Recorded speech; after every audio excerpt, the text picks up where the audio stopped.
Akala mo ba kapag bagong battery na, automatic magcha-charge na ulit yung laptop? Ito yung Predator laptop na dumating sa amin. Pinalitan na daw ng bagong battery, pero same problem, hindi pa rin nagcha-charge. And ito yung madalas na hindi alam ng iba. Hindi lahat ng charging issue, battery ang problema.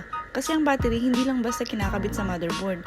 May buong power system na nagko-control kung papasok ba talaga ang kuryente. So, nung chinek ng technician namin yung board, hindi siya agad nagpalit ng parts. Una niyang hinanap kung saan nawawala yung power flow. Kasi sa board level repair, hindi hulaan ng trabaho, kailangan may diagnosis. Dito nakita na yung issue ay nasa charging circuit. May isang MOSFET component na hindi na gumagana ng tama. Small component lang siya, pero siya yung isa na nagko-control ng power papunta sa system. Kaya minsan, kahit bagong battery pa yan, kung yung motherboard ang may problema, babalik at babalik pa rin yung same issue.